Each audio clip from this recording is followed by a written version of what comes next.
noite a todos. O colega colocou aqui para gravar, ok? Então, boa noite. Os cursos de Administração e Ciências Contábeis da Universidade do Oeste de Santa Catarina, UNOESC Pinhalzinho, Maravilha e São Miguel do Oeste. Saúdo a todos e tenho a satisfação em encontrá-los virtualmente, né, nesta noite, para a palestra acadêmica de Administração e Ciências Contábeis, cujo tema é o administrador e o contador, desafios e oportunidades.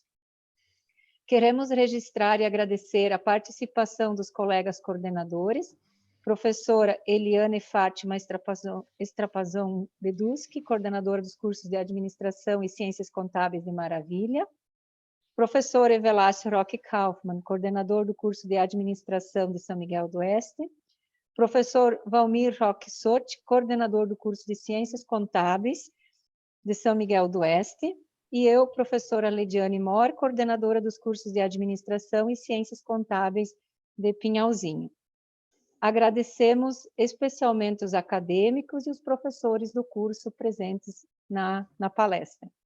Informamos que, durante a palestra, haverá um link para a anotação da presença. Então, o colega Evelácio vai estar disponibilizando o link para que vocês então, confirmem a sua presença.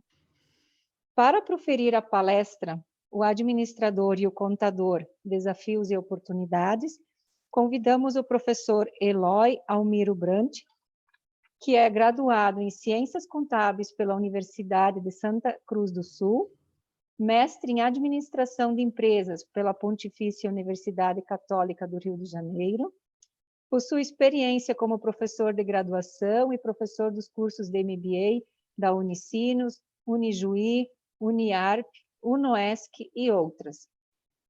Tem experiência na área de gestão, com ênfase em finanças, custo e planejamento estratégico.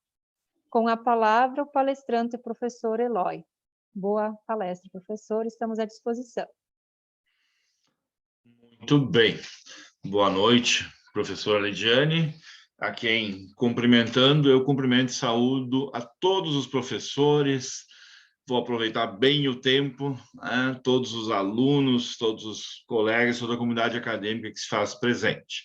Eu vou só usar como base, vou compartilhar com vocês aqui uns slides, que a gente pode ter um guia do que a gente vai estar falando, mas eu quero muito a participação de vocês por uma questão de comunicação, por estar à distância. Eu estou visualizando aqui a tela, espero que vocês estejam me ouvindo e visualizando. Qualquer questão, me sinalizem, por favor. Ok? Para nós, acho que não está aqui, o senhor deu um F5 ali na apresentação. Dei. Vamos ver, só um minutinho.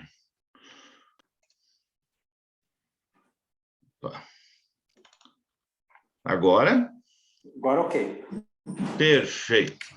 Então, por favor, eu gostaria muito de ter a participação de vocês, e a participação vai ser via chat, e os professores, por gentileza, me repassem a indagação, o complemento. É muito, muito, muito importante essa colaboração de vocês. Bem, falar só um pouquinho do professor Eloy, que não é o foco da palestra. O foco da palestra é falarmos desafios e oportunidades dessas duas profissões. Eu me formei no século passado, 1990, mais precisamente. Sou contador como profissão, como graduação, e depois tenho mestrado em administração. Então, me sinto à vontade de falar nessas duas áreas que hoje em dia cada vez mais tem compartilhamento, contribuições, olhares diferenciados e complementares. Eu acho que por aí a gente tem muito a avançar e tem muito problema para resolver nas empresas, nas organizações, enfim, na área pública, em vários segmentos. Então, não tem por que a gente brigar se isso aqui é o contador, se isso aqui é o administrador, se isso aqui é o economista. Quem tiver aí para trabalhar, para ajudar, o engenheiro muitas vezes entra também na área financeira, excelente, acho que não tem problema nenhum em relação a isso, usar o raciocínio, usar a expertise, e nunca duvidem da questão da experiência de quem já está há mais tempo nas organizações, mas ele vai chegar mais adiante. Por que a gente está trabalhando esse tema? Porque agora, recentemente, já vem os meus parabéns nesse sentido. 9 de setembro. Então, devo parabenizar uma grande parte dos que estão nessa palestra hoje, porque 9 de setembro nós temos o Dia do Administrador. E por que o Dia do Administrador? Porque na lei número 4.769, lá de 65, foi criado, então, esse Dia do Administrador. Só foi formalizado 3 anos depois pelo Conselho Federal de Administração e desde então ela é muito comemorada, muitas instituições fazem a semana acadêmica, palestras, enfim, há toda uma aura de inovação, empreendedorismo, muito se trabalha em função do Dia do Administrador. Junto com isso, eu trago para vocês, não se preocupem, eu vou passar apenas algumas lâminas mais rapidamente, que é a parte mais monótona, que eu vou dizer assim, mais legalista, burocrática, e logo em seguida, espero que seja do agrado de vocês, vou dar exemplos do mundo de verdade. O que eu chamo de um mundo de verdade? Eu lecionei durante 29 anos aqui na Unisc, em Santa Cruz, encerrei meu ciclo agora faz 2 anos, e continuo lecionando só na área de pós-graduação.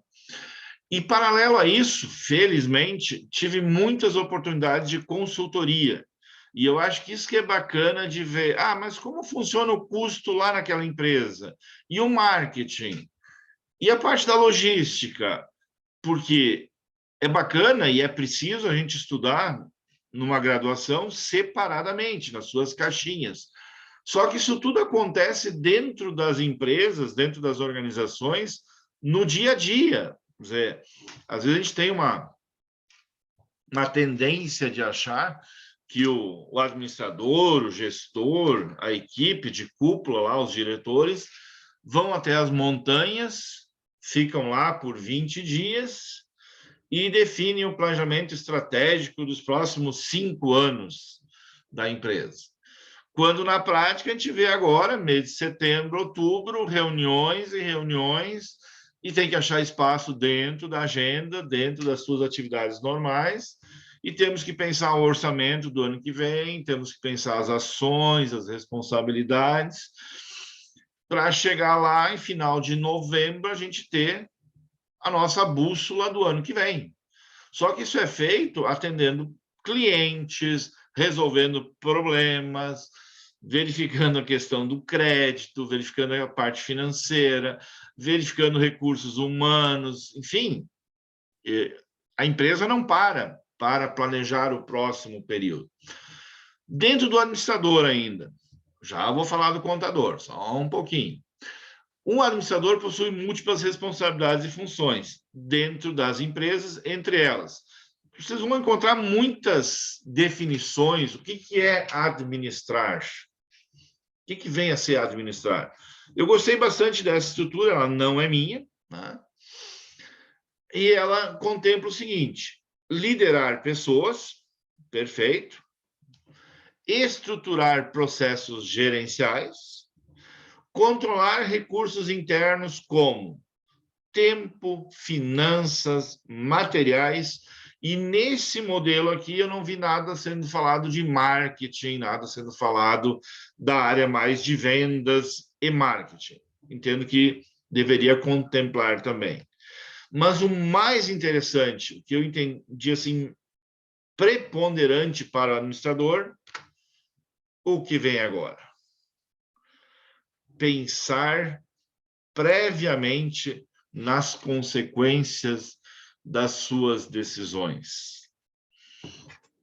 Eu posso apresentar para vocês aqui uma enormidade de problemas reais. O que eu quero dizer problemas reais? Ah, não estamos conseguindo atender os nossos clientes. Temos sazonalidade. Vendemos em 2 datas no ano. Até já vou colocar como exemplo, situando vocês um pouquinho, eu resido em Santa Cruz do Sul. Então, aqui nós temos as empresas fumageiras, que o forte aqui é o plantio do tabaco, as empresas fumageiras que beneficiam esse tabaco e vai para exportação, e nós temos algumas empresas conhecidas nacionalmente. Xalingo é uma delas. Acredito que vocês já ouviram falar nessa marca. Só me deem um sinal pelo chat. Xalingo, parte de brinquedos. Tranquilo? Tem uma ideia da empresa?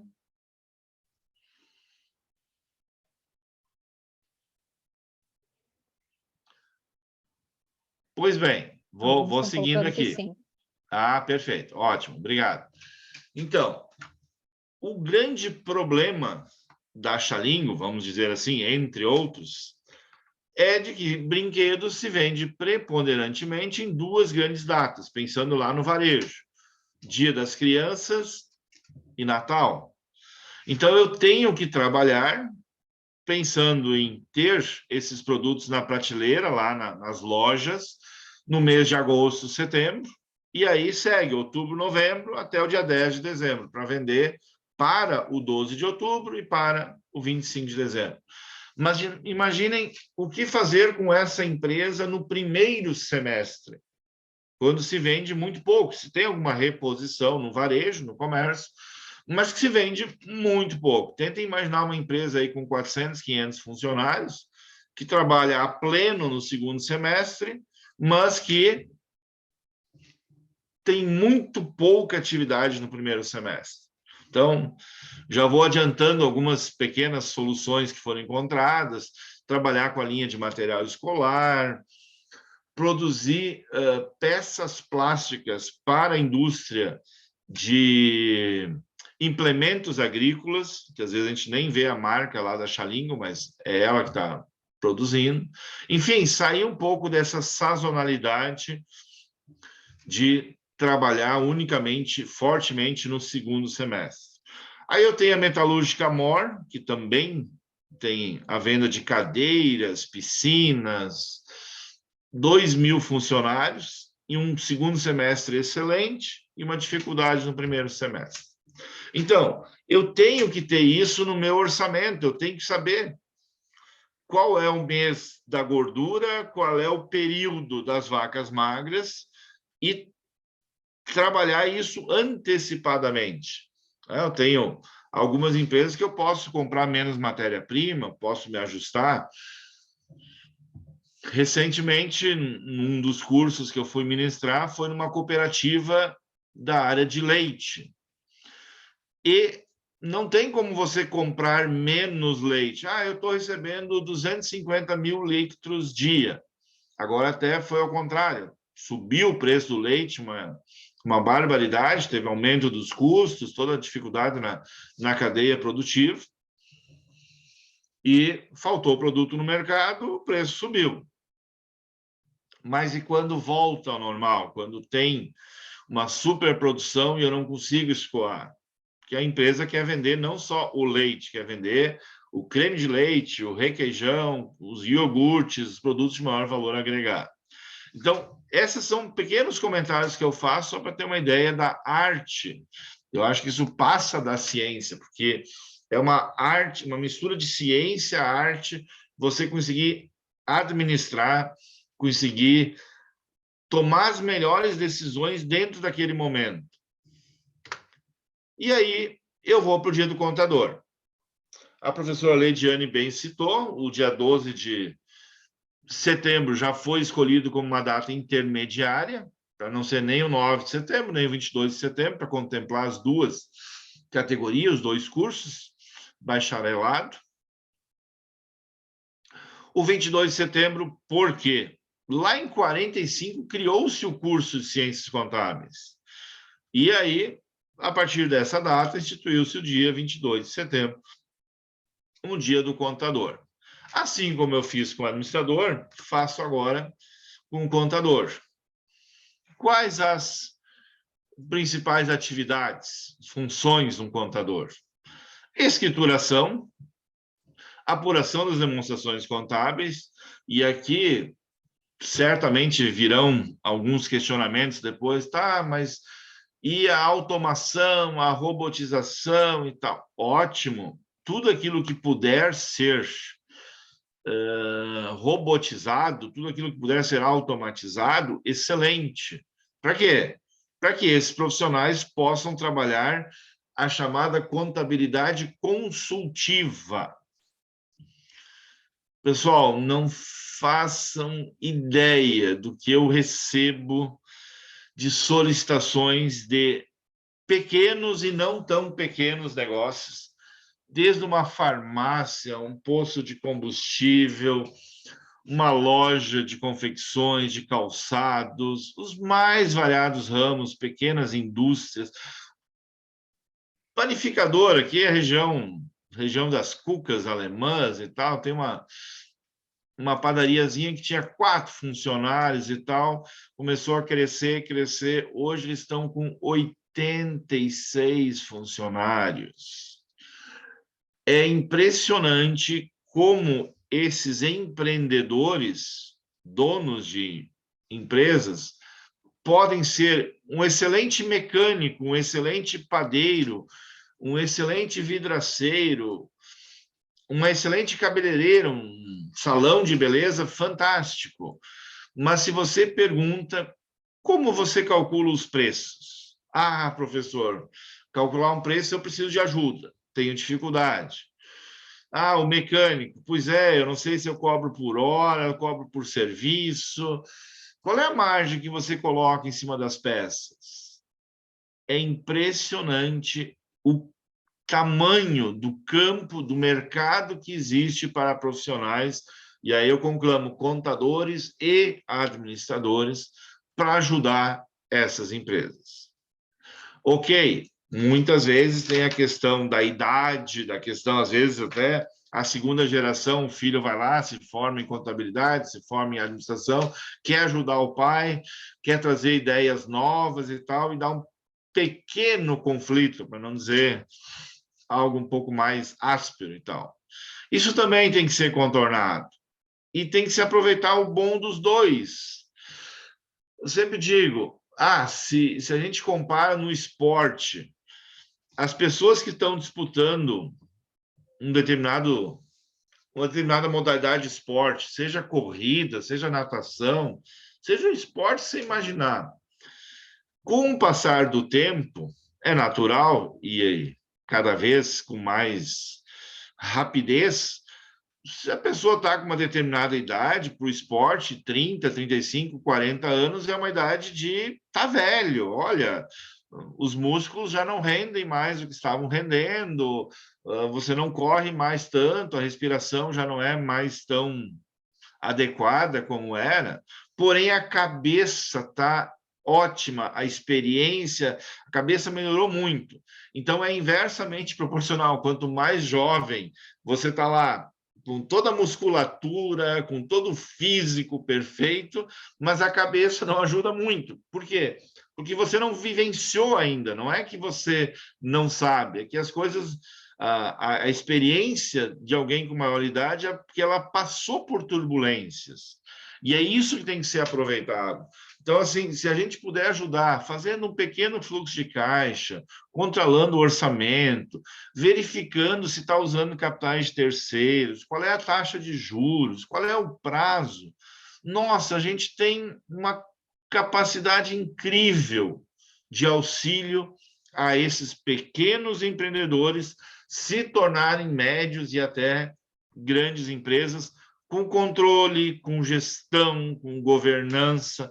Mas assim, não se preocupem, não imaginem, o professor Eloy é um contador, ele só cuida de grandes empresas, tem tudo no SAP, tem software, tudo integrado. Sim, circulo por empresas desse porte, é verdade. Mas assim, um bom Excel resolve muita coisa. Num determinado empreendimento, se ele é pequeno, eu não desvalorizo o caderninho do dono do empreendimento. Tem muita anotação importante ali. E se bobear, um pedaço de papel de enrolar pão, uma calculadora, até o celular hoje, uma caneta, eu consigo estruturar várias questões para melhorar bastante aquele pequeno negócio. E depende da estrutura do empreendimento. Calcula a margem de contribuição, verifica o que está dando lucro, o que não está sendo tão rentável. Nossa, tem muita coisa para fazer. Aí ainda no ramo do contador, nos ramos perícias judiciais, controladoria, então, é algo que tem muita coisa para ser feito em uma enormidade de empresas, de empreendimentos, de demandas. Planejamento tributário, isso certamente vai nos mover, sempre estudando, sempre analisando quais as alternativas, se eu vou trabalhar na modalidade simples, se eu vou ser lucro real, se eu vou ser lucro presumido, quais as consequências disso, qual é o percentual que representa a folha, o que representa o meu imobilizado, como é que eu faço esse giro, muita coisa para a gente trabalhar aqui. Então, não se preocupem, todos aqueles conhecimentos, professores de vocês, às vezes você estuda numa disciplina fechada, aquilo parece difícil de se aplicar. Eu digo para vocês, tem muita aplicabilidade. Por que eu coloquei esse slide do pensar no hoje? Porque sempre nós teremos desafios, sempre. Desafios serão algo assim rotineiros. Muda o problema, a gente achou a solução para aquele, solucionou da melhor maneira possível, surgem outros problemas, surgem outras necessidades. Então, passado aquela questão um pouco mais burocrática, vamos dizer assim, eu estou acostumado, né? Transito em escritórios de contabilidade, muitas vezes faço uma parceria, vou junto com o proprietário do escritório de contabilidade até uma empresa de um porte um pouquinho maior, que quer um olhar um pouco mais de um consultor. E aí, o que eu enxergo? O contador vai lá e diz, olha, sua empresa esse mês teve um lucro de 48.600. O que eu escuto de imediato? Quem pecou meu dinheiro? Desculpe o sotaque, foi proposital. Eu sou de origem alemã, estou me auto-chicoteando para brincar um pouco, descontrair. Na verdade, o que aconteceu? O contador mostrou para aquele empresário o resultado econômico. Aquele lá do DRE, feito corretamente, eu não estou colocando em xeque o DRE, mas o dono da empresa está vendo o resultado financeiro, porque o dono da empresa ele enxerga entrada e saída de dinheiro, está sobrando ou está faltando caixa. A gente tem que conseguir colocar essas duas linguagens, tem que conseguir mostrar para o empreendedor que, olha, ok, teu fluxo de caixa está negativo, mas olha o que você fez, você comprou um caminhão novo, você reformou, você comprou mais estoque, se deu mais prazo para cliente, você tem que conseguir mais prazo do seu fornecedor, como é que nós vamos equilibrar isso? Então, essa é a contabilidade consultiva, essa é a controladoria, essa é a administração, a gestão, pensando nas consequências, independentemente de ser feita pelo administrador ou pelo contador. Por que eu coloquei pensar no hoje? Vamos lá. Aqui são perguntas lá, um pouco, buscando um pouquinho referenciais, do Michael Porter.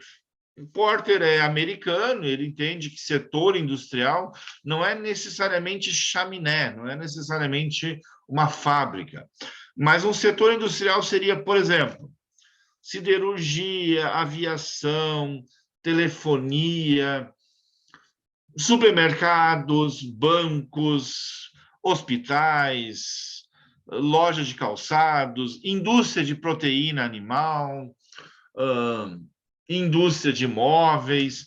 Qual setor, na opinião de vocês, podem metralhar aí à vontade, qual setor é mais lucrativo hoje no Brasil? Qual o setor mais rentável? ROI, retorno sobre investimento. Esqueçam a palavra industrial. Qual o setor mais lucrativo? Está saindo aí imóveis, o agro, financeiro. Tá. Ótimo.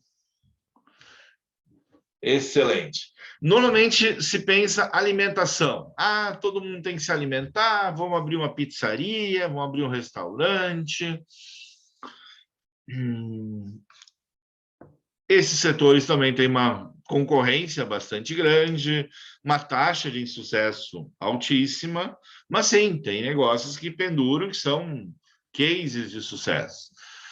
Quem escreveu financeiro acertou. Setor financeiro, isso é fato, é só olhar nas grandes publicações, bancos, instituições financeiras, em percentual, são mais lucrativos. Tudo bem, mas agora eu estou dentro de um conjunto de empresas que são indústrias de imóveis, indústrias de proteína animal, indústrias farmacêuticas, indústria automobilística, indústria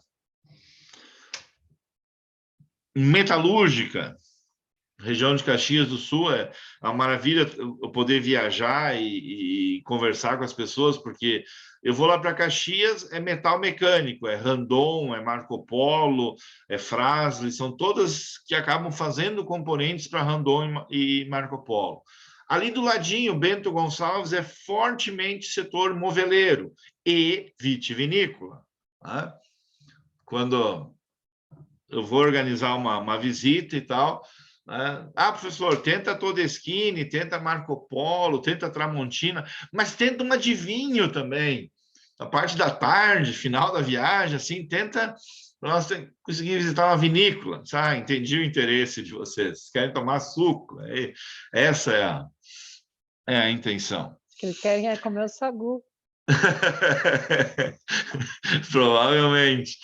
Mas brincadeira à parte, só não façam uma que eu já fiz uma ocasião. Fomos na Salton de manhã e na Todeschini à tarde. Aí depois do almoço assisti um vídeo numa sala, um salão meio escuro, assim, não foi algo muito... A ordem deveria ter sido inversa. Mas vamos lá. Então, ao natural, existem setores mais lucrativos que outros. Eu vou ali visitar Bento Gonçalves, nossa, Delano, na região, não estão necessariamente em Bento Gonçalves, mas Delano, Flores da Cunha tem a Florence, aí pega Tela Sul, pega várias empresas, algumas especializadas só em móveis para criança, a linha bebê, móveis para escritório, cozinhas, enfim, tem uma infinidade. Mas dentro desse mesmo setor, que em média tem um determinado ROI, tem um certo retorno, uma empresa é mais lucrativa que a outra. E aí vem a pergunta: por que uma empresa é mais lucrativa que a outra? Me ajudem. O que vocês vão colocar agora?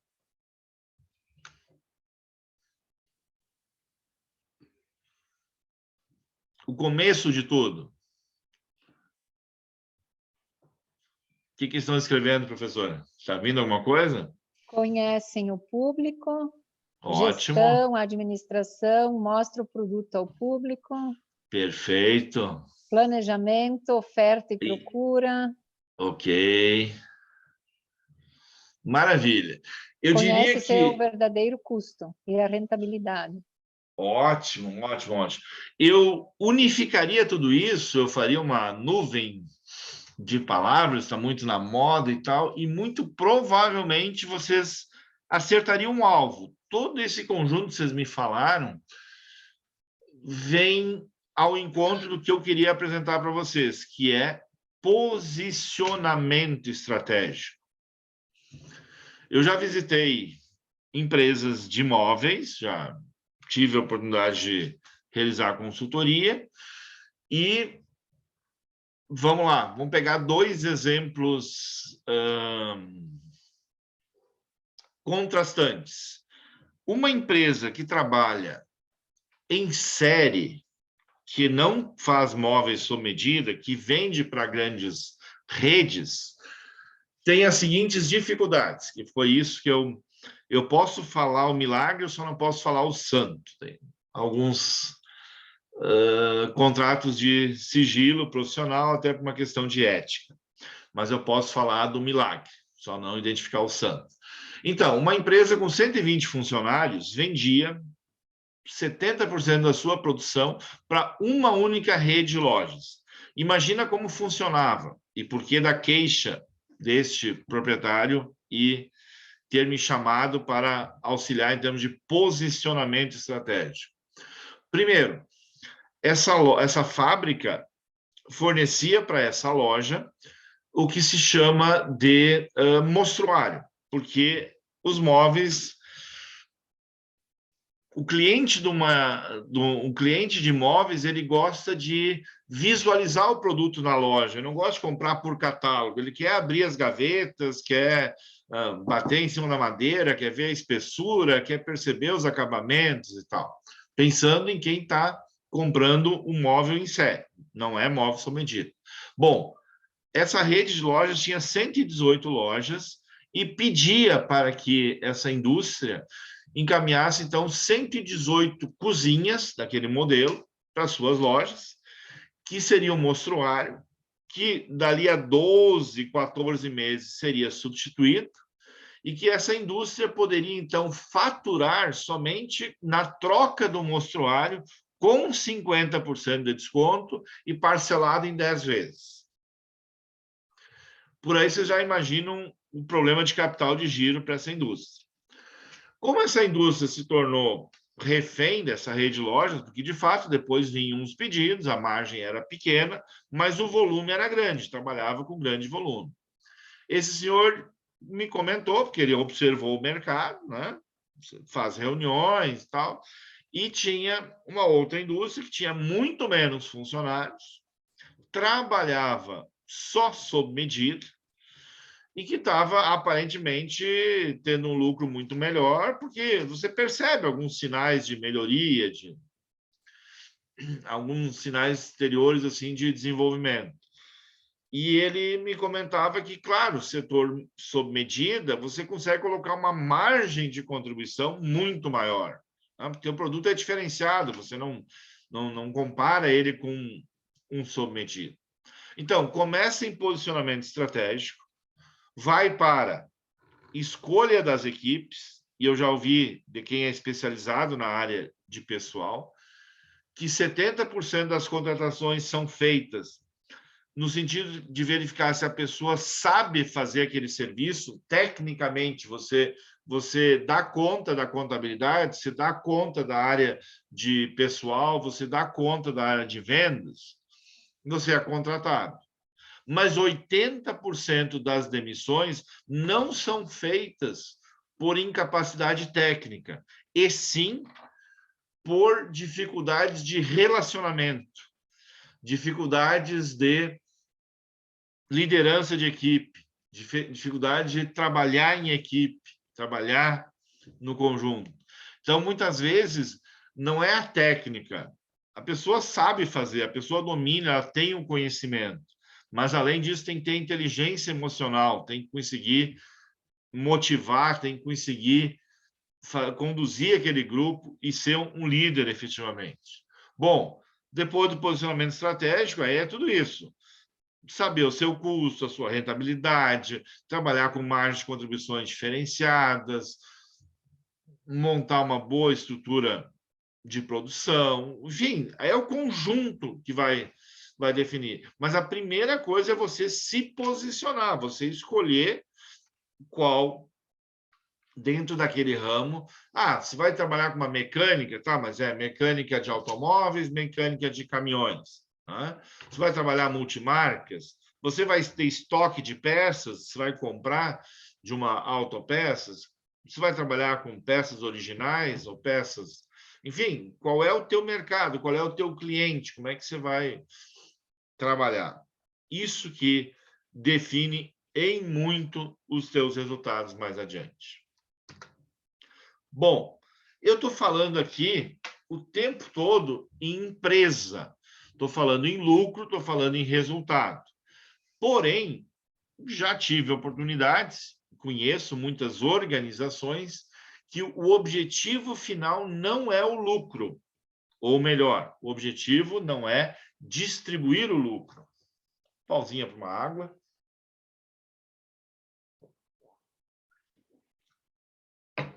Por exemplo, vamos pegar uma cooperativa. Qual é o propósito de uma cooperativa? Por que foi criada aquela cooperativa? Vamos imaginar uma cooperativa de produção. A cooperativa de produção, a única coisa que ela não pode fazer é vender os estoques dos produtos que os produtores deixaram ali para decidir vender a hora que eles quisessem, que o preço esteja melhor. Esse é um dos motivos que eu já vi muitas cooperativas de produção virem à falência ou terem sérios problemas. Por quê? Você deixa lá o trigo, a soja, o milho, o arroz, vamos pegar aqui, tem uma região que foi o caso do arroz, e o pessoal da indústria tinha clientes em São Paulo, no Espírito Santo, Minas Gerais, eles queriam processar o arroz que não era da cooperativa ainda, fazer o processo, limpar, embalar e vender, porque tinha cliente. Só que o arroz estava em baixa. E quando estava em baixa, os produtores cooperados não queriam vender. E eu dizia, e proibi terminantemente, enquanto estava assessorando, olha, vocês não podem fazer isso, porque vocês vão vender agora, bom, tá bem de caixa, vão ter dinheiro no banco, tal, a cooperativa, mas daqui a pouco o arroz sobe 40%, os produtores vão querer vender para a cooperativa, é a hora da cooperativa pagar para eles, e você não vai receber 40% a mais por esse produto, você já vendeu esse produto, é proibido vender o que não é teu. Trabalha só com aquele produto que é teu, a cooperativa já comprou, já pode fazer o que ele quiser com aquele milho, com aquela soja, com aquele trigo. Mas é fundamental, além do lucro na cooperativa, estar bem financeiramente. E aí eu falo em cooperativa de produção, cooperativa de transporte, cooperativa de eletrificação. Elas estão muito bem aqui no Rio Grande do Sul, são 17 cooperativas. Cada vez mais aqueles lugares que eram distantes, que nenhuma empresa queria eletrificar, tinham poucos moradores e muita distância para puxar uma estrutura, hoje está sendo muito valorizado e essas cooperativas de eletrificação estão tendo um desempenho excelente em termos de tempo de restabelecimento da energia, atendimento, uma série de indicadores de qualidade. Por que eu puxei o tema cooperativas? Nós chegamos agora em cooperativas de crédito, que Santa Catarina não deve ser diferente, aqui no Rio Grande do Sul, Sicredi, Sicobi, Cressol, Unicred, não sei se eu esqueci alguém, me perdoem, estão em franco desenvolvimento. E eles precisam, tanto quanto lucro, gerar benefícios para os seus associados, senão não faz sentido ser uma cooperativa. Alguns exemplos eu trouxe aqui. Caixa de competência foi o que eu falei anteriormente. Falar a linguagem do empreendedor. Isso para nós contadores, para nós administradores. Eu tive a oportunidade, em um determinado semestre, lecionar gestão de custos e precificação para uma turma de estética. E é um modelo padrão assim da área de beleza. Então, eram 28 meninas. Entre as atividades do semestre, elas tinham que montar um fluxo de caixa bem básicozinho para 6 meses, só para ver uma projeção dos seus serviços. Confesso para vocês que eu aprendi muito. Sempre digo, Quando eu estou em Caxias, eu aprendo o setor metal mecânico. Estou em Bento, vitivinícola, moveleiro. Novo Hamburgo é calçadista. Santa Cruz aqui, produção de tabaco. Passo Fundo já vai mais para soja, milho, outras atividades. Aqui eu aprendi muito sobre drenagem linfática, hidratação capilar e peeling, entre outros procedimentos. Fecha parênteses. Brincadeira à parte, eu precisava trabalhar com elas, um fluxo de caixa. Bom, eu dei 90 mil reais, pedi lá um determinado trabalho, durante 2, 3 semanas, 4 semanas, elas levaram para fazer esse trabalho. Eu só quero, com isso, exemplificar para vocês, vai valer a pena o exemplo. Eu dei 90 mil reais para cada grupo e elas podiam contratar, alugar uma sala, comprar uma sala pronta, colocar preço nos seus serviços, ver quantidade de serviços possíveis por hora, os dias da semana, como é que eles iam fazer, uma série de decisões. Bom, um grupo de 4, elas iam contratar 5 funcionários. Elas não iam trabalhar, elas seriam donas do empreendimento. E aí, mas a cada uma ia ganhar 5 mil reais por mês. Resumindo, em 6 meses, aqueles 90 mil reais que eu tinha dado para elas de capital inicial, elas tinham acabado com aquilo e estavam devendo 86 mil reais no banco. Fecha parênteses.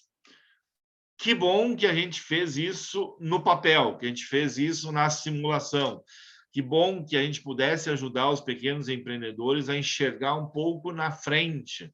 Olha, guarda dinheiro para capital de giro, aqui tu financia, aqui é recursos de imobilizado, vai levar um maior tempo para retornar o investimento.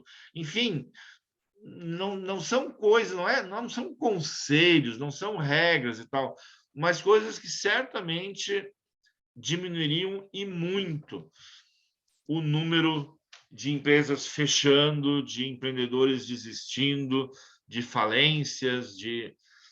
Como é triste quando... Eu sempre fico olhando assim, aquela sala ali desocupou, fechou a tal loja, fechou isso. Não me alegra ver empreendimentos fechando, me alegra desenvolvimento, me alegra novas pessoas empreendendo, tentando oferecer seus serviços, seus produtos, gerando renda, gerando emprego, gerando... Isso faz a economia girar. Não gosto em nada de ver tal indústria fechando, tal loja parando com as suas atividades. Entre os exemplos que nós podemos ajudar e muito.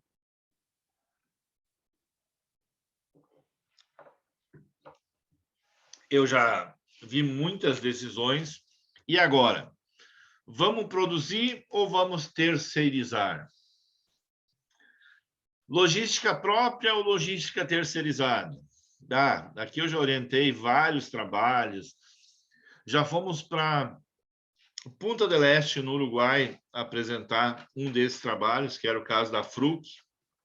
Fruc é a indústria de bebidas aqui de Lajeado, cidade aqui ao lado. E aí estavam com esse dilema. E aí? Vamos manter frota própria? Vamos investir na frota? Ou vamos terceirizar essa área? Vamos focar em bebidas, em refrigerante, que é o nosso core business. Aí o resto eu deixo para vocês para procurar literatura por aí. Aceitar mais pedido ou não. De repente, um determinado pedido vai fazer com que eu tenha que fazer hora extra. Não tenho estoque, não tenho condições de atender. Mas aí é um cliente que compra por um determinado mix. Eu estou num supermercado, eu faço promoções para atrair cliente, eu coloco lá brócolis, chuchu, mamão, laranja, um determinado preço lá embaixo, para atrair cliente para eles comprar muitas outras coisas. Importante que a gente calcule, que a gente acompanhe o desempenho, indicadores, o nome já está dizendo, indicadores.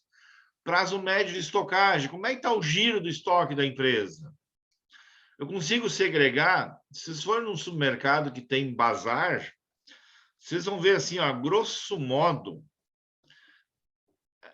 a grande questão do supermercado é o giro. Um supermercado consegue girar, em média, em 20 dias, todo o seu estoque. E aí vocês vão ter algumas coisas. Lá na padaria, o estoque gira diariamente. No bazar, leva 40 dias, 80 dias. Açougue, em uma semana eu vendo todo o meu estoque.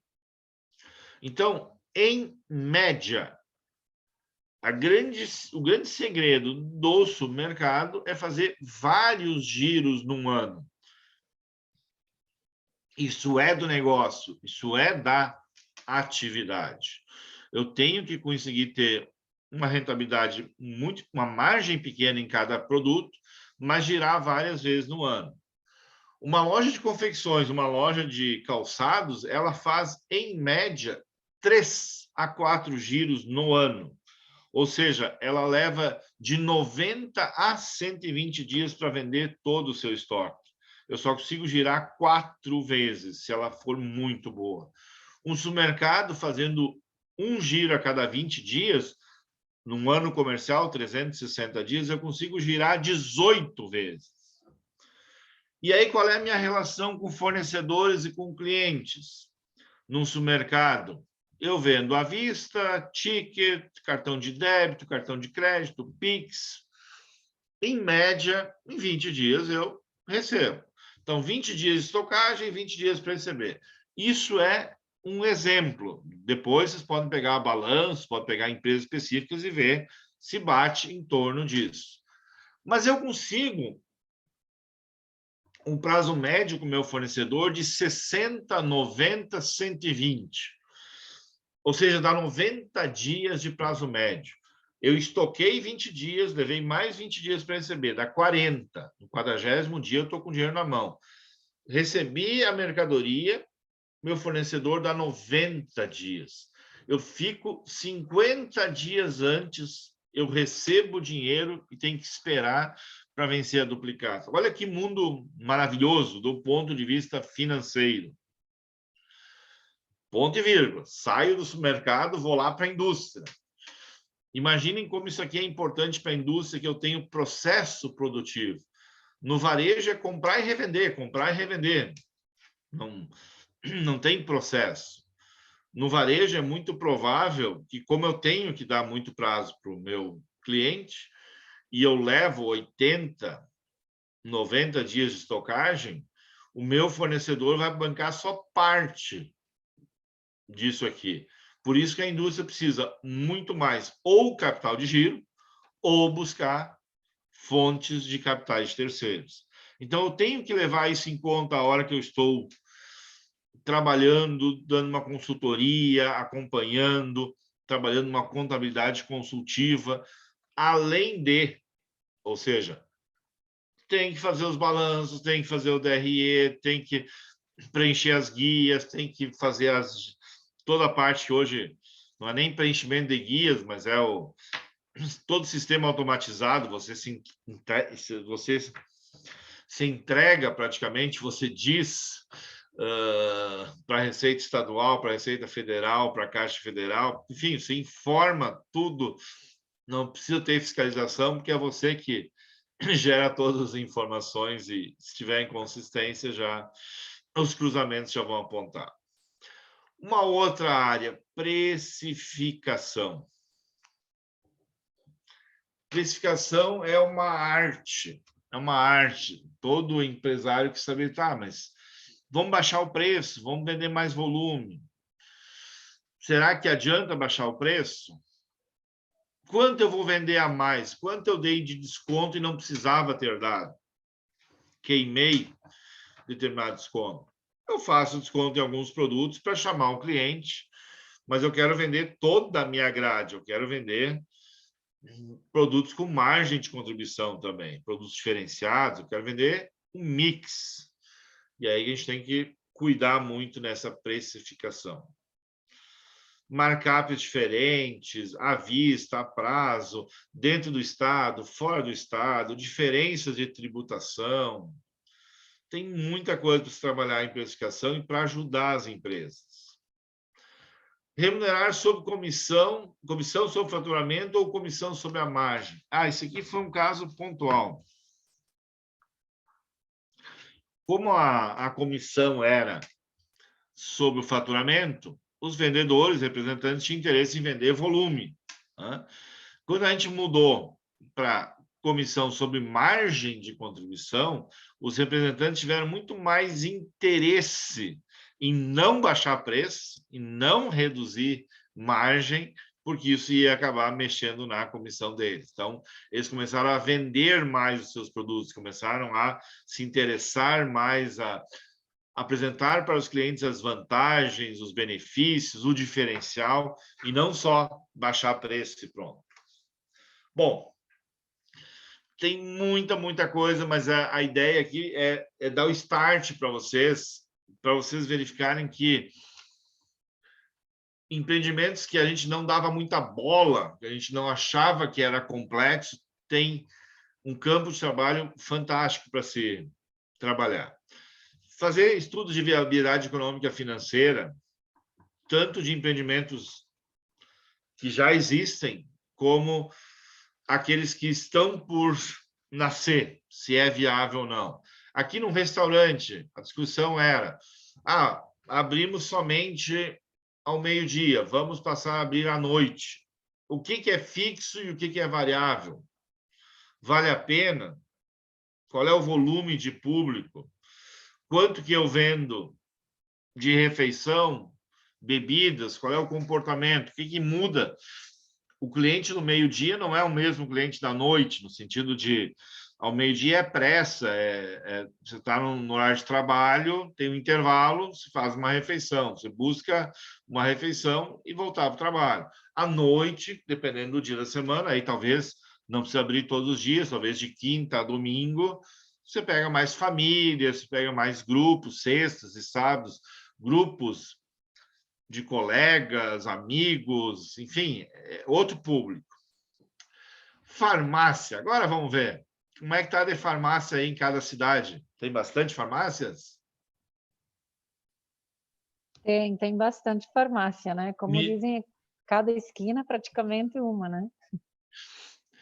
Pensem, pessoal, eu vou dar uma referência aqui de Santa Cruz que não deve ser muito distante de vocês aí. Só muda a proporção. Santa Cruz do Sul tem 150 mil habitantes e, pela Organização Mundial de Saúde, precisaria ter uma farmácia para cada 10 mil habitantes. Então, 15 farmácias seriam suficientes. 15 farmácias para uma cidade de 150 mil habitantes. Eu vou estragar a surpresa. 112 farmácias. 112 farmácias aqui na cidade. Tem 8 São João, 4 Panvel, 2 Droga Raia. E aí vai. Econômica, mais econômica, H-Farma. Aí vai. Aí é impressionante. Assim como tem na esquina, tem no meio da quadra também. E, às vezes, questão de 2 quadras, tem 2 farmácias da mesma rede. Tem 2 Panvel, tem 2 São João, a uma distância de 200 metros. Bom, o estudo lá era para colocar farmácia de manipulação.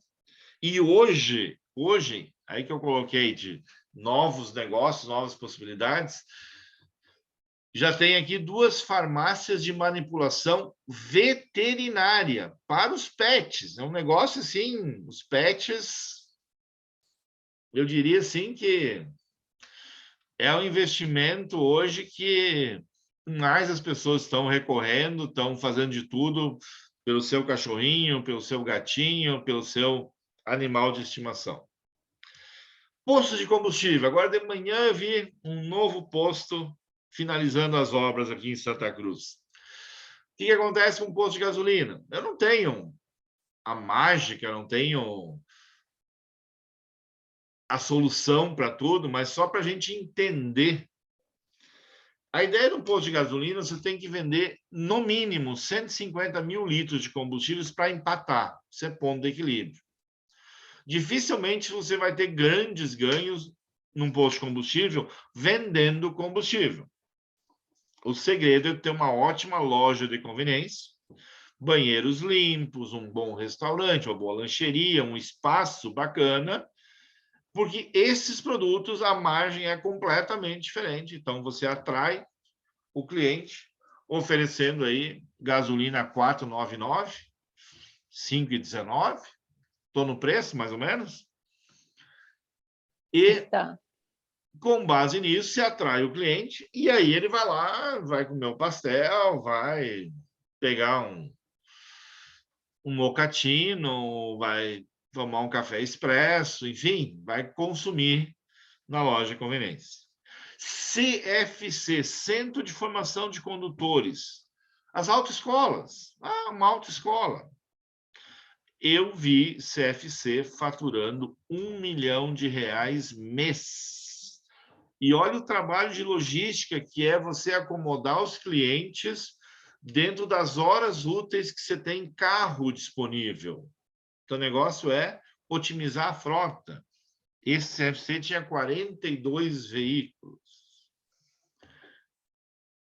Eu tive a felicidade de orientar um aluno que fez um trabalho sobre creche para idosos.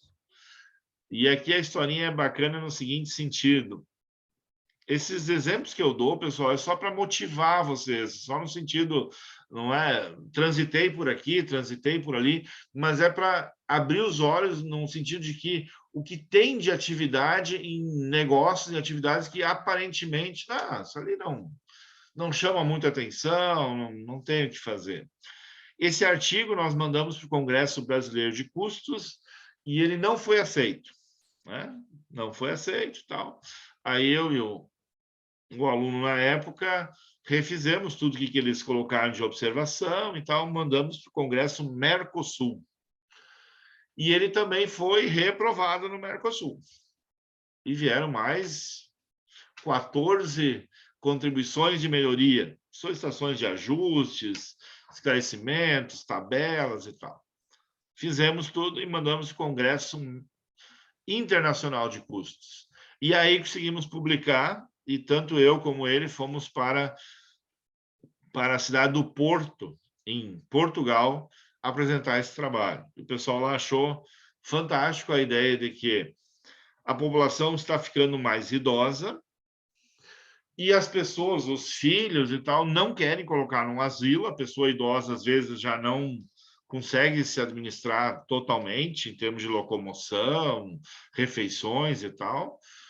E não se quer colocar num asilo porque é uma coisa distante. Tal. Então, essa creche para idosos, o idoso retornaria para casa à noite. Então, dorme com a família e tal, com os filhos, com os netos, conforme é a estrutura familiar. Mas, durante o dia, quando as pessoas vão trabalhar, esse idoso ficaria nesse ambiente. A gente não encontrou nenhuma palavra melhor para definir do que creche. Então, o que a gente tem que fazer? Bom, quanto a gente vai cobrar? É por mês? É meio turno? É turno integral? Né? Que tipo de serviço vai ser oferecido? Um bailezinho uma vez por semana, um carteado, vai ter um pouquinho de atividade física, um pilates, alguma recreação, tem que ter alguma coisa para não ser só ir lá e conversar, digamos assim. Lavanderia de hospital. Caramba! Um hospital são várias empresas. Essa lavanderia aqui ela tinha 7 funcionários. Ela lavava 44 mil quilos de roupa no mês. Perdão, agora botei um zero a mais. 4 mil quilos de roupa. E a instituição eram as freiras, a instituição beneficente, que era proprietária do hospital, queria fechar a lavanderia e terceirizar. Vamos terceirizar essa atividade. Nós conseguimos provar que em 3 anos, mesmo modernizando, comprando os equipamentos que eram necessários, uma calandra, máquinas para 50 quilos de roupa, toda a estrutura, separar a roupa limpa da roupa suja e tal, em 3 anos, ia dar uma economia, ou seja, manter a lavanderia interna. O hospital, em 3 anos, ia economizar algo como R$80 mil. Então, não valeria a pena a iniciativa delas de vamos fechar e vamos terceirizar. Do ponto de vista financeiro, não era a melhor alternativa. A melhor alternativa era buscar recursos terceiros, financiar as máquinas e tal, modernizar, e aí continuar com a lavanderia dentro do hospital. Mas a primeira ideia é, não, vamos ficar no core business. Qual é o nosso negócio? O hospital.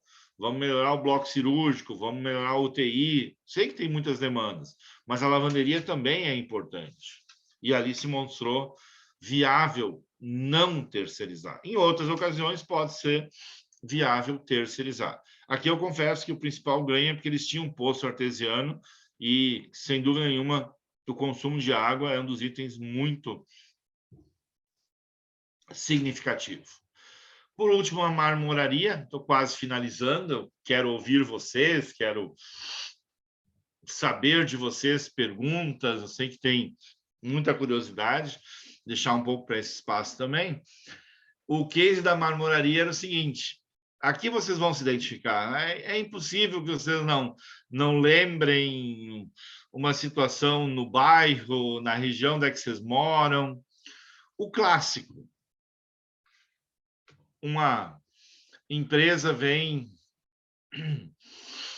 fazer um portão para a casa de vocês lá. Aí ele mede o portão, calcula o ferro. Eu vou gastar de ferro 800, 1.800. 1.800 é o preço do portão. O que ele fez mentalmente? Ele pegou o material, multiplicou por 3.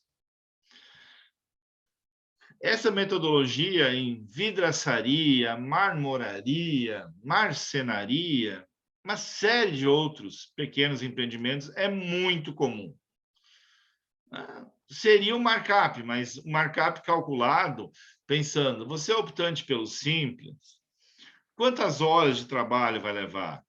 Trabalho é diferente do que material. Esse caso da marmoraria foi em Caxias do Sul. Caxias do Sul tem mais de 500 mil habitantes, então não era a única marmoraria. Esse senhor estava perdendo dinheiro no seguinte: o cliente vinha e escolhia um mármore de R$100 o metro quadrado. Ele media se era um recorte de uma banheira, se era um recorte de uma churrasqueira, se era um tampo de um balcão, de uma pia, enfim, qual era o serviço. E ele tinha um vezes 3 lá, que ele calculava assim: 1 é o material, 1 é para mim fazer e 1 é para mim ganhar. Simples assim, matéria-prima vezes 3. O que acontecia? Quando um cliente comprava um mármore de 350, R$400 o metro, ele perdia o orçamento.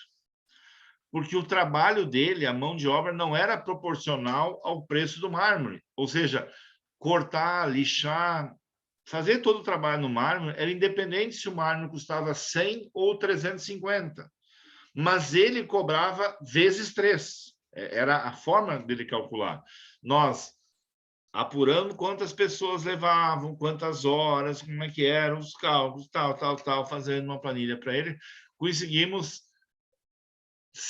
corretamente, não é que a gente baixou o preço, baixou o custo continuou existindo, eu sempre digo, a gente não faz milagre, você reduziu o custo, não, eu recalculei os custos porque o critério que ele estava usando não era adequado, ele estava pegando como sendo o preço o multiplicador da matéria-prima. Matéria-prima é um dos componentes. Matéria-prima, mão de obra, questão tributária, gastos gerais de fabricação, despesa administrativa, despesa de vendas, transporte, frete, enfim. É um pouquinho mais complexo que aquilo. E foi uma revolução, porque aqueles produtos que ele estava fazendo muito, ele estava precificando para baixo, em função desse multiplicador, e aqueles produtos que ele estava precificando para cima, simplesmente os clientes não estavam fazendo com ele. Ele estava pegando fama de careiro, com ele não dá para fazer, ele cobra muito caro e tal. por essa metodologia que, em alguns casos, funciona. Em alguns casos, dá para fazer essa relação. Especificamente ali, não deu certo, não funcionou, e ele, felizmente, foi buscar algum recurso adicional. Responsabilidades. Eu acho que... Perdão, acho não é a expressão correta. É preciso constantemente comparar o desempenho esperado com o real, ou seja, orçado versus realizado. Eu tenho que acompanhar isso nas organizações. Eu tenho que ter um orçamento, eu tenho que ter um guia para poder comparar. Classificar as variações de desempenho e de estimativa. Identificar as causas responsáveis pelas variações. Responsáveis não no sentido de criminalizar alguém, mas de buscar alternativas, buscar soluções. Apresentar recomendações para adaptação de medidas corretivas, isso é função primordial da nossa área, da nossa profissão, e a nossa, eu digo, contadores e administradores. Estejam comigo, por favor. Orientar e fornecer informações confiáveis para os gestores. Às vezes, não somos nós que tomamos a decisão, mas nós temos que ter informações fidedignas, que aquilo representa, de fato, a verdade. Fazer com que o processo de controle flua na organização de forma que capture as informações geradas pelas áreas de controladoria e de auditoria. O que mais nós desejamos? Eloy, só um minutinho, só avisar aos acadêmicos que o link foi compartilhado no chat, o link para confirmar a presença. Desculpa Perfeito. o incômodo. Perfeito. Não, de forma alguma. Estão avisados. Confirme aí as suas presenças, está aí disponível o link. Obrigado, professora. Indo para a reta final. Perguntas a serem respondidas. Qual é o produto que deve ter a sua venda incentivada? Eu tenho que ver isso dentro da empresa. Gera maior margem? Tem uma diferenciação? Qual é o preço mínimo que deve ser praticado? Às vezes você está lá produzindo, vou baixar o preço para aumentar o volume. Mas não adianta, se foi abaixo do mínimo, não está carregando nem o custo variável, não está dando margem de contribuição nenhuma para a empresa. A partir de que volume de faturamento a empresa começa a ter lucro? Break-even point, ponto de equilíbrio. O varejo trabalha por dia da semana. Em que dia você atinge o ponto de equilíbrio? No dia 22, dia 23? Os últimos dias do mês, o que eu posso fazer? Dar um prazo maior, liberar o frete, dar uma condição especial, dificilmente baixar o preço, porque o consumidor se acostuma com aquele preço e no mês seguinte talvez você não possa gerar esse mesmo benefício. Então, já gera um outro benefício que não seja diminuir preço. Se o custo fixo cresce, qual o faturamento adicional necessário para manter a mesma rentabilidade? O custo é fixo até um determinado patamar. Ele dá alguns pulos também. Ele não é proporcional como variável.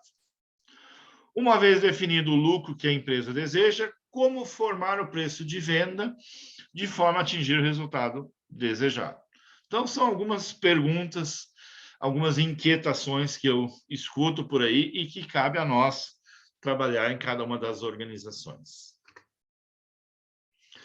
Os profissionais, agora sim, o que vão pedir de nós, o que querem de nós? Iniciativa, visão econômica, imparcialidade, poder de síntese, visão para o futuro, oportunidade, persuasão, liderança e ética. É fundamental que mais as organizações procuram profissionais com esses princípios. Muito obrigado. De forma muito singela, era essa a apresentação que eu tinha para fazer. Vou pedir só um minutinho agora. Vou dar uma saidinha, 2 minutinhos, eu já retorno, por favor.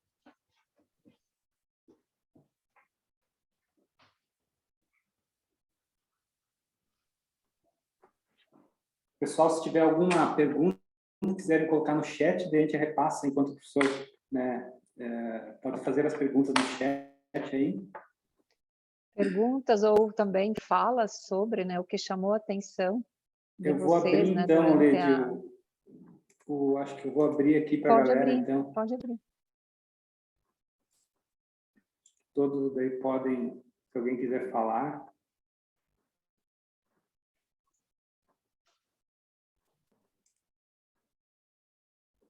A galera agora tem som aí, se alguém depois quiser falar alguma coisa.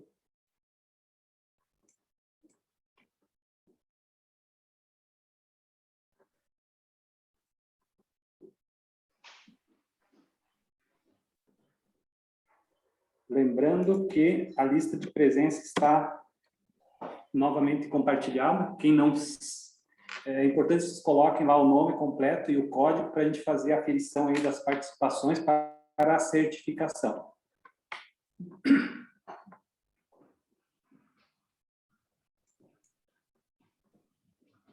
Aqui.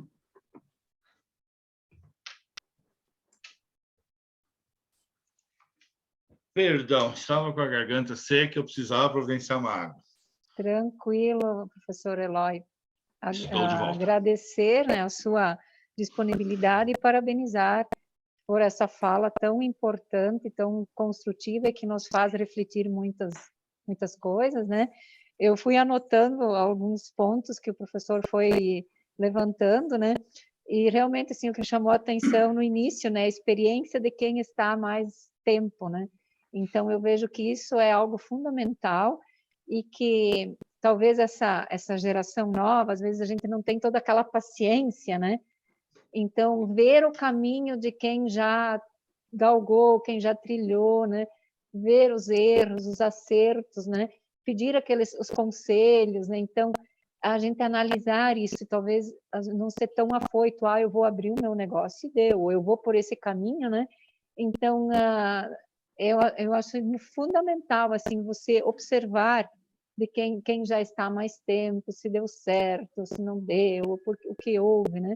Então, foi algo que eu anotei, assim, que chamou muito a minha atenção.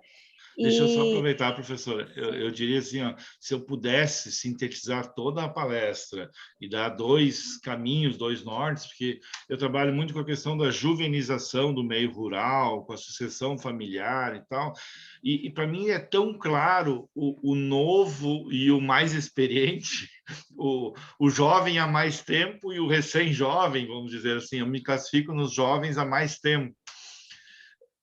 Usar as características principais dos dois, ou seja, o jovem vem com a inovação, vem com a vontade de batalhar, vem com todo aquele gás e tal. O mais experiente não é que ele só quer colocar trava, dizer que não funciona e tal. Ele já viveu alguma coisa, então vamos aproveitar, vamos validar isso. Acho que vamos aproveitar essa experiência e casar essas duas coisas. Esse seria um norte e o outro seria da educação continuada, que eu queria ter comentado também, que é uma questão permanente, digamos assim. Professor Por favor, Eloy, professor. eu Oi. até estava conversando com uma empresária no final do dia e nós falávamos exatamente a necessidade de nós compreender esse equilíbrio, né? Entre essa experiência, os mais novos, né? Com essa vontade, esse esforço, né? Mas também que tem um perfil diferente de nós que somos mais jovens há mais tempo, né? Exato. Então, eu acho que vai bem ao encontro do que a gente sempre fala também em sala de aula, né? De ouvir mais, né? Conseguir compreender também essa nova geração e aproveitar o aprendizado dessas que estão mais tempo, né?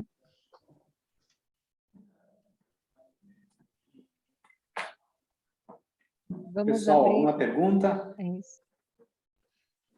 Também, professor, parabenizá-los aí. Eu vi que o senhor transitou bastante, até na sua fala inicial, comentaste aí do percurso, né, dentro da academia. É importante, né, colocar essa questão academia versus o mercado de trabalho, né, essa aplicabilidade até numa fala, no momento que o senhor colocou, que às vezes a empresa familiar lá, o pai constrói a empresa e daí o filho vai para a academia, quer trazer inovações, há um choque cultural aí, mas é importante os acadêmicos entenderem, né, essa perspectiva. Nós, na academia, a gente tenta fazer essa relação. Inclusive, na sua fala, naqueles seus cases, nós temos uma disciplina bem interessante no curso, falo especificamente do curso de administração, que é o laboratório de negócio, e quando o senhor colocou lá creche de idosos, inclusive é um dos trabalhos que nós estamos desenvolvendo esse semestre, aí, bem bacana, aí. Achei bacana também. Parabenizá-lo, foi uma excelente palestra, uma fala bastante ímpar aí, e eu acho que agrega e traz bastante próximo aí o que a gente está vendo aí com os nossos acadêmicos. Muito obrigado, professor. Fico muito feliz com esse seu relato, seu depoimento. E o meu propósito foi justamente esse, ao invés... estão vindo alguns...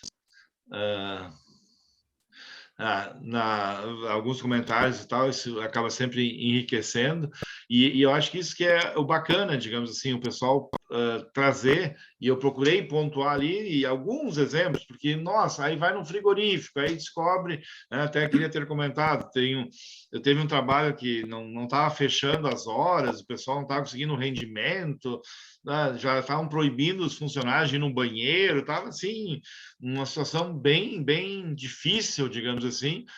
Fui na empresa, fiquei um dia lá, não consegui descobrir nada, revisei, e eu sempre faço uma brincadeira, com mais tempo e tal.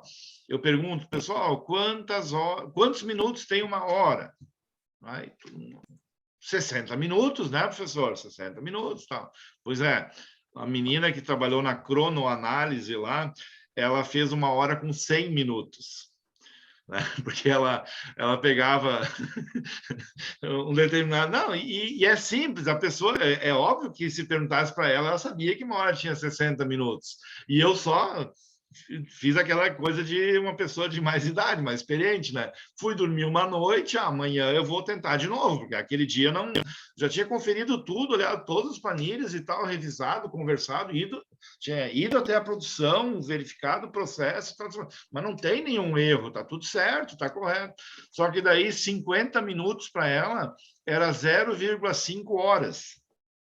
E 0,5 horas é 30 minutos. Né? Então, só para pensar, e eu acho que é isso que é o meu propósito também da palestra, desse momento, um momento diferenciado, não de conta sala de aula, pelo contrário, é valorizar demais aquele conhecimento em análise, em custo, em marketing, em cada uma das disciplinas, cada um dos conteúdos, em fiscal, na parte tributária e tal, porque em algum momento eu vou precisar. Porque os problemas das organizações, só que os problemas das organizações, eles não vêm prontos, eles não vêm... Nós, professores, damos prontinho, assim, para os alunos, né? E ainda acho, às vezes, que é difícil. Mas a vida é muito mais cruel. A vida coloca... não está vendendo. Tá, mas por que não está vendendo? É o preço? É a qualidade? O que está acontecendo? Você não está indo no mercado correto? Aí refaz os custos. Você leva um tempo até tentar achar. E eu volto a dizer, eu não tenho solução para tudo, forma para tudo, mas felizmente a vivência em ramos diferentes fez com que a gente conseguisse entender um pouquinho e valorizar ainda mais. Conta para o tio, senta aqui, olha nos olhinhos do tio aqui e conta para o tio como é que funciona isso. Me fala, deixa eu aprender, supermercado, deixa eu aprender loja, deixa eu aprender fruteira, como é que você faz? Você deixa em consignação, você consegue devolver, você paga à vista, enfim, como é que funciona o negócio? E a partir disso, se a gente conseguir aliar a juventude, que vem com garra, eu tenho 2 filhos, então as mesmas dificuldades. Eu sempre digo que nas organizações eu vou atuar como algodão no meio dos cristais, porque muitos dos empreendimentos são familiares. E aí, às vezes, já vem o proprietário, o fundador, né? E aí vem 3 irmãos. E, às vezes, alguém cuida de finanças, alguém cuida da produção e outro cuida das vendas. Né? E ainda vem assim, o teu irmão já trocou de carro, tu ainda não. Então, ainda tem envolvimentos familiares dentro da organização para resolver. Né? E a organização está ali, está funcionando, está na melhor época, digamos assim, mas precisa ter harmonia, precisa ter um trabalho coletivo. Então, se eu conseguir passar essa ideia, eu fico muito feliz e agradecido pela oportunidade para vocês aí. Professor, eu também quero lhe parabenizar, agradecer pelo convite, a gente teve aquela conversa ali, né? E, com certeza, a sua palestra foi muito boa, o senhor fez uma palestra onde mostrou a realidade, mostrou com exemplos, né? Que sempre quando a gente trabalha com exemplos, o aluno consegue fazer uma associação, né? Vincular seu ramo, né? Nós temos, assim, falando de empresas, fomos prejudicados pela pandemia, né? A gente leva todo ano os alunos para São Paulo visitar empresas como a IBM, KPMG, Ótimo. temos empresas aí que nós visitamos lá, né? E aí a gente, esse ano, estamos fazendo essa viagem, está programado para o mês de outubro, né? A gente fez uma turma de São Miguel, Pinhalzinho e Maravilha, juntou um ônibus e nós vamos estar viajando.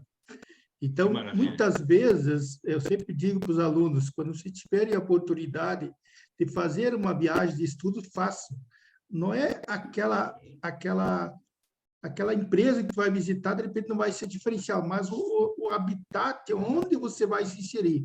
Por exemplo, nós temos alunos aqui que nunca saíram muito longe de São Miguel, região, e agora vão chegar em São Paulo, ver o movimento, o trânsito, enfim, tudo lá diferente, hotel, né, andar de metrô, são todas essas coisas aí que é o diferencial, né? E muitas vezes uma conversa que tu vai ouvir aqui lá vai te dar um tilt ali para o país que eu quero, vou ali fazer isso aqui. Sem dúvida. Então, sempre essas oportunidades aí que a gente tem que estar oferecendo aí para os nossos alunos, né? O curso de administração faz isso, o curso de administração também faz. Nós temos o professor René aí, que visita as empresas aí, tem uma visita agendada para amanhã, eu acho que uma cervejaria aí, e aí é tudo muito importante nesse sentido aí. Excelente. Mas, mais uma vez, professor, muito obrigado, sua palestra foi realmente muito, muito boa, e eu acho que os alunos gostaram pelo que eles vêm colocando aí no chat. Que bom, fico bem feliz.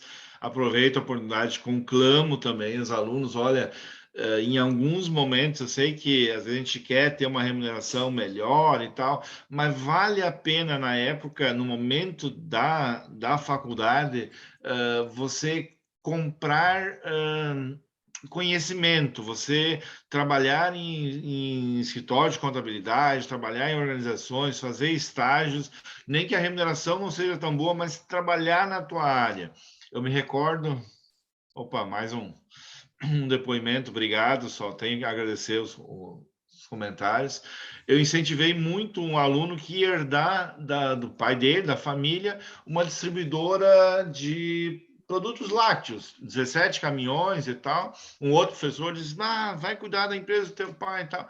Ele saiu no penúltimo semestre da faculdade, foi para os Estados Unidos lavar chão, entregar pizza, lavar prato, né? Ele queria se sustentar lá e ver o que estava acontecendo. Isso já faz mais de 10 anos. Na volta, abriu uma micro cervejaria, ficou meio turno na micro cervejaria e meio turno ajudando o pai na atividade da empresa que já existia, que estava em andamento. Hoje é uma bela de uma micro cervejaria, está com 10 anos, está invasando, está vendendo para todos os estados do Brasil. E como foi importante ele fazer esse movimento de, há 10 anos atrás, olhar o que estava acontecendo lá fora. Olha, esse negócio de micro cervejaria, aqui na cidade deve ter umas 12, 15 já, porque a região... Nossa região também tem bastante aqui. Região germânica, aqui o pessoal gosta de um chopp, festa e tal. Mas, assim, às vezes a pessoa tem que pagar um preço, às vezes não é tão agradável, assim, tu poderia estar com um salário melhor, trabalhando em uma outra atividade, sim, mas é o momento do aprendizado, é o momento em que você paga o tal do pedágio, eu sempre digo assim, e aí depois, sim, quando você vê, surgiu uma oportunidade fantástica lá assim, mas por que surgiu? Porque você vivenciou, você se preparou, né? E que bom usar sala de aula, sim, e poder, em paralelo, já estar trabalhando na atividade. Fico muito feliz se eu dei uma boa mensagem, ajudei os professores também, nós seguirmos na nossa ideia dos alunos terem propósitos e estar ajudando aí o meio empresarial que é muito carente e a gente pode trabalhar e bastante. Serviço não falta, pode ter certeza. Perfeito. Estou à disposição. As colocações dos alunos aqui, né, só parabenizando a fala do professor Eloy, da importância, né, então, até alguém colocou aqui que, agora não tem dúvidas, né, mas que aos poucos elas vai lembrando, né, dos pontos que o professor trouxe, né, a professora Elis também trouxe aqui o seu depoimento, né, então, no geral, aí, o pessoal se colocando aí da palestra, ótima palestra, né, então, resultado positivo aí dessa socialização essa noite. Né? Que bom. Deixo meus contatos também, é Eloy Brand, pode me procurar no Instagram, LinkedIn, bem fácil, estou à disposição, posso... Eloy, só uma dúvida, essas garrafas de vinho aí vai mandar para todo mundo que participou da palestra, como é que é? Também não tem que... legal. Tem um bom estoquezinho, assim, a gente sempre tem medo do frio, a gente tem medo do frio. Muito Boa boa observação. Ele já tirou o estoque da lenha para a lareira, né? Mas o vinho continua Não, aí. vinho está aqui, bem próximo. Tá. Mais alguma contribuição, pessoal? Colegas, professores? Antes de concluir, eu só queria lembrar a todos, né? A gente estendeu o convite, na sexta-feira nós vamos dar continuidade, daí é presencial, a gente fez mix, né? Uma palestra nesse formato online, e na sexta a gente tem, então, uma palestra presencial, a gente está denominando ela de E-Commerce Day, então é na sexta-feira aqui no nosso Centro Cultural, para os acadêmicos também. A gente vai lembrar ainda durante a semana, mas fica o convite, né, para todos que ainda não se inscreveram aí, na sexta-feira, então, ainda temos uma palestra presencial aqui no campus aí de São Miguel. E agradecer novamente, professor, e parabenizá-lo, agradecer aí o aceite do convite, foi excelente mesmo a sua palestra, né, e foram muito valiosas as suas colocações aí. Fico muito feliz com o feedback, deixei ali meu e-mail também, eloybrand@hotmail.com, escrevi no chat, se alguém quiser se comunicar e tal, se eu puder de alguma forma auxiliar, estou à disposição. Mais uma vez, obrigada, professor Eloy. Então, encerramos, né, dessa forma a nossa palestra acadêmica e só agradecer o seu tempo, a sua disponibilidade, quem sabe em algum outro momento presencial, né? Quem sabe a gente possa nos encontrar de forma presencial nos cursos e colocar também a universidade à sua disposição, né? O que a gente também puder compartilhar, retribuir, né? Estamos à disposição. Perfeito. Então, agradecer aos colegas coordenadores, aos demais colegas professores que estão presentes, em especial aos nossos acadêmicos, que é o público-alvo, né? E agradecer a presença, a participação de todos, né? Nessa noite. Então, muito obrigado a todos, um forte abraço e um bom descanso aí para vocês. Muito obrigada. Boa noite a todos, tudo bom? Até a próxima. Até mais, até a próxima.